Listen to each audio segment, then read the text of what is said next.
అందరికీ నమస్కారం. ఇవాళ మన స్టూడియోలో ప్రముఖ జ్యోతిష్య వాస్తు పండితులు బ్రహ్మశ్రీ డాక్టర్ నాయకంటి మల్లికార్జున శర్మ గారు ఉన్నారు. జనవరి మాసంలో తులారాశి వారికి ఎలాంటి ఫలితాలు ఉండబోతున్నాయో గురుగారి నుండి తెలుసుకుందాం. గురుగారు నమస్కారం. నమస్కారం అండి. 2025 జనవరి మాసం తులారాశి వారికి ఎలాంటి ఫలితాలు ఉండబోతున్నాయి? తప్పకుండా. ఓం శ్రీ గురుభ్యో నమః.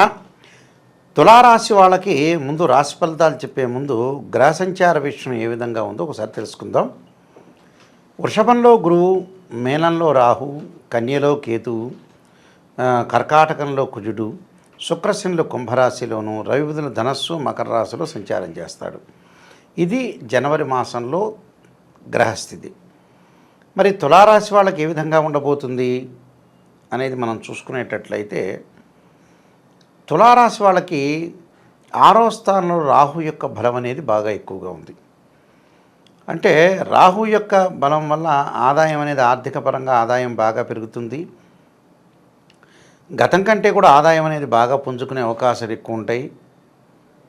అబ్రాడ్ వెళ్ళే అవకాశాలు కూడా ఎక్కువగా ఉంటాయి. అంటే అది కంపెనీ త్రూ అనుకోవచ్చు, లేకపోతే వాళ్ళు స్వశక్తితోటి అక్కడ ఫారిన్ కంట్రీస్లో ఏదైనా జాబ్ అప్లై చేసుకోవటం కావచ్చు. కానీ ఇక్కడ ఏంటంటే విదేశాలకు వెళ్ళే అవకాశాలు ఉంటాయి. దూర ప్రయాణాలు చేస్తుంటారు. తీర్థయాత్రలు, పుణ్యక్షేత్రాలకు వెళ్ళే అవకాశాలు కూడా ఎక్కువగా ఉంటాయి. అంటే 6వ స్థానంలో నిజంగా రాహు మంచి చేస్తాడు. రాహు 3, 6, 11 స్థానాల్లో మంచి ఫలితాలను ఇస్తాడని గోచారం చెప్పబడింది. కాబట్టి రాహు మంచి చేస్తాడు. ఏదో రకమైన మేలు చేసే అవకాశాలు ఎక్కువ ఉంటాయి రాహు వల్ల. ప్రయాణాలే కాదు, తీర్థయాత్రలు, పుణ్యక్షేత్రాలు, విదేశాలకు వెళ్ళటం, విదేశాలకు టూర్స్కి వెళ్ళటం, తర్వాత తీర్థయాత్ర లాంగ్గా ఎక్కడో తీర్థయాత్ర పుణ్యక్షేత్రాలకు వెళ్ళే అవకాశాలు ఎక్కువగా ఉంటాయి. అలానే బంధుమిత్రులతోటి ఆనందంగా ఉండటం, ఆకస్మికంగా కొంత లాభం కలిగే అవకాశం ఉంటాయి. అయితే మొండి బాకీలు వసూలు అయ్యే అవకాశాలు ఎక్కువగా ఉంటాయి. అంటే గతంలో మనం ఏదైతే డబ్బు ఇచ్చామో ఆ డబ్బులు వసూలు కాకుండా ఉండే వ్యక్తులు కొంతమంది ఉంటారు. ఏదో ఫోన్ ఆపటమో, స్విచ్ ఆఫ్ చేయటమో, నేను ఇవ్వలేకపోవటం, ఏదో చెప్పకుండా అకారణంగా వీళ్ళు ఎవరైతే డబ్బులు ఇచ్చారో అలాంటి వ్యక్తులు మళ్ళీ రిటర్న్ ఇచ్చే అవకాశాలు ఎక్కువగా ఉంటాయి. అంటే ఇది మంచిదే అని అర్థం. దానితో పాటు వీళ్ళకి మిగతా గ్రహాల యొక్క వీక్షణను మనం చూసుకునేటట్లయితే 5వ స్థానంలో శుక్రుడు ఉండటం వల్ల వివాహ ప్రయత్నాలు అనుకూలంగా ఉండటం, మంచి సంబంధాలు, మంచి విషయాలు చర్చించటం, మంచి పరిచయాలు బాగా పెరగటం, ఆ పరిచయాలతో పాటు వివాహ సంబంధాల్లో కూడా మంచి అభిప్రాయం కలిగిన అబ్బాయి కానీ, మంచి అభిప్రాయం కలిగిన అమ్మాయి కానీ వచ్చే అవకాశం ఉండటం ఒకటి. ప్రేమించుకున్న యువతి యువకులు ఎవరైతే ఉంటారో గతంలో మా పెద్దవాళ్ళు ఒప్పుకోవట్లేదు నిరాశ నిస్పృహతో ఉన్న వ్యక్తులు కూడా పెద్దవాళ్ళని ఒప్పించి పెళ్లి చేసుకోవటం అనేది ఒక శుభపరిణామం. అంటే వివాహం అనేది చాలా చక్కగా జరిగే అవకాశాలు ఎక్కువగా ఉంటాయి. వివాహ ప్రయత్నాలు సఫలీకృతం అవుతాయి. అలానే ఇంట్లో వ్రతాలు, అలానే ఉపనయన సంస్కారాలు, ఇలాంటివి ఏదైతే ట్రెడిషన్ సంబంధించిన, డివోషనల్ సంబంధించినవి ఏదైతే ఉంటాయో, పూజలు, పునస్కారాలు, గృహప్రవేశాలు, ఇలాంటివన్నీ కూడా చేసుకునే అవకాశాలు ఎక్కువ ఉంటాయి. అంటే ఇవన్నీ కూడా శుక్రుడు వల్ల ఒక స్వపరిణామం జరిగే అవకాశమే ఎక్కువగా ఉంటుంది.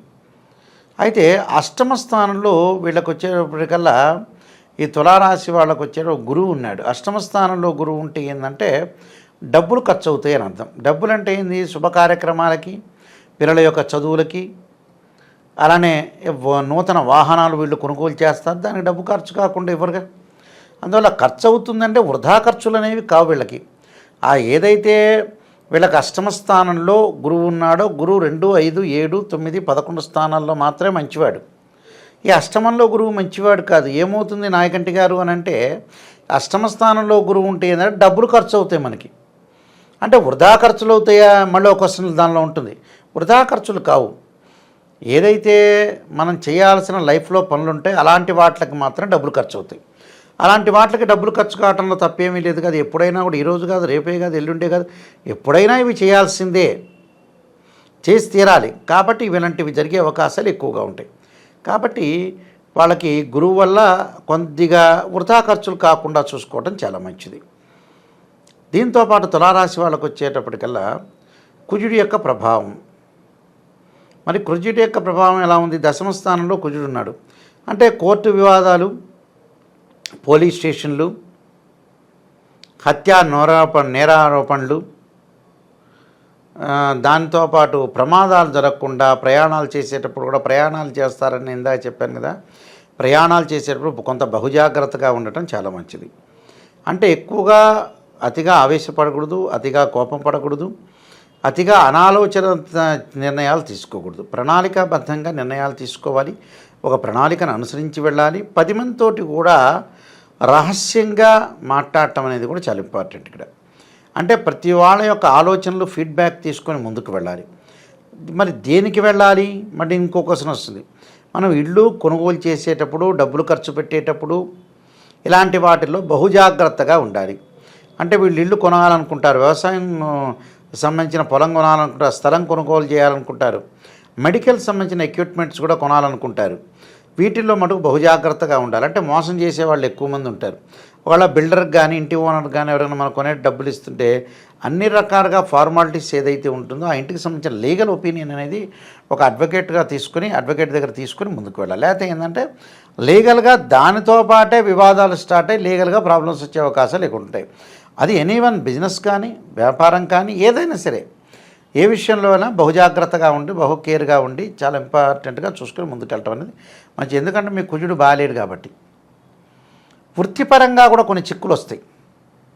ఆ వృత్తిపరంగా వచ్చే చిక్కులకు కూడా కొద్దిగా కుజుడు బాగలేదు కాబట్టి జాగ్రత్తగా ఉండాలి. భగవంతుడి యొక్క ఆరాధన, న్యాయ నిపుణుల యొక్క సలహాలు కూడా తీసుకొని ముందుకు వెళ్ళాలి.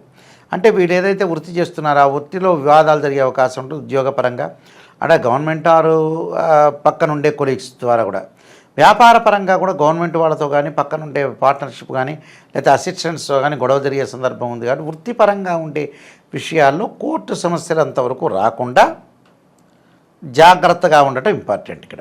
అంటే కుజుడు బాగాలేదు కాబట్టి. అలానే మిగతా గ్రహాల యొక్క తులా, వృశ్చికము, ధనస్సు, మకరం, రవి యొక్క అనుకూలత ఉంది కాబట్టి ఎన్ని కోర్టు సమస్యలు వచ్చినా ఏమొచ్చినా కూడా ఉద్యోగం అనేది చెక్కు చెదరదు, ఉద్యోగం అనేది పోదు. వ్యాపారపరంగా అనుకూలంగా ఉంటుంది. వ్యాపారపరంగా బుధుడు కొంతవరకు మధ్య రకంగా మిశ్రమ ఫలితాలు ఉన్నారు కాబట్టి వ్యాపారపరంగా ఇబ్బందులు కలిగే సూచనలు అనేవి లేవు, ముందుకు వెళ్ళొచ్చు. దాంతోపాటు పంచమ స్థానంలో శని ఉండటం వల్ల స్థానచలనం జరిగే అవకాశాలు ఎక్కువ ఉంటాయి. అంటే ఒక వ్యాపారం హైదరాబాద్లో ఉన్నది గుంటూరులో పెట్టడం, లేదా విజయవాడలో పెట్టడం, సంథింగ్ గుంటూరులో ఉన్న వ్యాపారం హైదరాబాద్లో పెట్టడం, లేదా కర్నూలులో పెట్టడం, ఎక్కడొక్కడ వ్యాపారం ఎక్స్పాండ్ అనేది బాగా జరుగుతుంటుంది. అంటే బ్రాంచెస్ పెట్టడం కానీ, ఎగ్జాంపుల్ గుంటూరులో ఒక వ్యాపారం ఉందనుకోండి, దాన్ని వైజాగ్లోనో, రాజమండ్రిలోనో, లేకపోతే కర్నూలులోనో, లేదా కరీంనగర్లోనో ఎక్కడొక్కడ ఎక్స్పాండ్ చేసే అవకాశాలు ఎక్కువగా ఉంటాయి. కాబట్టి విస్తరణ అనేది మంచిదే, ఫ్రాంచైజ్ మంచిదే, వ్యాపార విస్తరణ చేసుకోవచ్చు, మంచిదే. ఎంత వ్యాపారం చేసుకుంటే అంత మంచిది. అందువల్ల ఇదైతే మంచి పరిణామమే చెప్పుకోవచ్చు. స్థానచలనం జరుగుతుంది. అంటే ఇల్లు మారటం, ఒక ఇంటి నుంచి ఇంకో ఇంటికి మారటం, వ్యాపారం మారటం, ఉద్యోగం మారటం, ఇలాంటి సంఘటనలు అయితే ఉంటాయి. దానివల్ల లాభం కూడా కలుగుతుంది, నష్టం జరిగే అవకాశాలు లేవు. అలానే పంచమ స్థానంలో శుక్రగ్రహం యొక్క ప్రభావం కూడా ఉంది. పంచమ స్థానంలో శుక్రుడు అంటే ఏంటంటే వివాహ సంబంధాలు బాగా కుదురుతాయి, వివాహపరంగా ఇబ్బందులు లేవు. ఎందుకంటే 1, 2, 4, 5, 8, 9, 11 స్థానంలో శుక్రుడు మంచివాడు అంటాడు గోచారిత్య. శుక్రగ్రహం వల్ల కూడా అనుకూలంగా జరుగుతుంది. అలానే పెళ్లికి సంబంధించిన విషయాల్లో కూడా ముందుకు వెళ్ళే అవకాశాలు ఉంటాయి. అంటే వివాహ సంబంధాలు బాగా కుదురుతూ ఉంటాయని అర్థం. వ్యయస్థానంలో కేతు ఉండటం వల్ల నేను ఇందాక చెప్పాను, డబ్బు దేనికి ఖర్చు చేయాలో దానికే ఖర్చు చేసుకొని ముందుకు వెళ్ళాలి. కొంత ఆధ్యాత్మిక పరంగా కొంత డబ్బులు ఖర్చు అయ్యే అవకాశాలు కొద్దిగా ఉంటాయి. దానివల్ల పెద్ద ఇబ్బంది ఏం లేదు, మంచి విషయాలకి వీళ్ళు డబ్బులు ఖర్చు చేస్తాం. సరే, ఆధ్యాత్మిక పరంగా అంటే ఖర్చు చేయాలి, భగవంతుడి యొక్క ఆరాధనలో మనం సేవ చేయడంలో తప్పు లేదు. కాబట్టి టోటల్గా బాగానే ఉంది. కొన్ని పరిహారాలు చేసుకొని ముందుకెళ్తే చాలు. గురుగారు, తులారాశి వారు ఈ మాసంలో ఎటువంటి పరిహారాలు చేసుకుంటే బాగుంటుందంటారు? మానసికంగా ఆందోళన పడకుండా ఉండడానికి చంద్రుడి యొక్క ఆరాధన చేయాలి. దధీశంక తుషారాభం క్షీరోధారణ సంభవం నమామి శిశిరం సోమం శంభురం మకటభూషణం అనే మంత్రాన్ని చదువుకోవాలి.